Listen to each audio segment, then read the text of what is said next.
Karena aku pakai teh bubuk, jadi lebih enak ya, lebih sedap, lebih wangi dibanding teh celup. Jadi pas dibuka tuh wangi-wangi teh bubuknya tuh berasa, walaupun ada wangi-wangi asamnya ya gitu. Jadi wangi-wangi segar gitu deh pokoknya. Aku barusan icip sesendok, dia masih berasa ada sepetnya ya, manisnya juga masih berasa, asamnya baru sedikit banget rasa asamnya tuh. Karena baru 4 hari ya, nanti kita tunggu sampai 6 hari lagi, 5 atau 6 hari.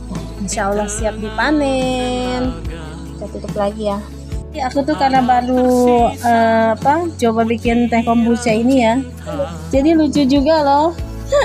Aku merhatiin si Scooby-nya ini, kan dia beranak gitu ya, berkembang biak. Ini yang ibu yang tebel, ini tadi yang tipis. Jadi tiap hari aku perhatiin tuh jadi lucu, jadi kayak punya mainan.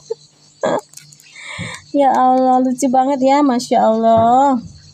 Dia hidup loh dan bisa bermanfaat untuk orang banyak ya. Nanti kalau aku udah berhasil panen, aku bisa jual yang membutuhkan.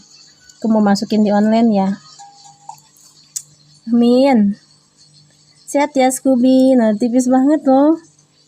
Katanya ntar lama-lama juga dia tebel, karena kan masih baru 4 hari ya. Ini masih muda banget jadinya. Tipis banget.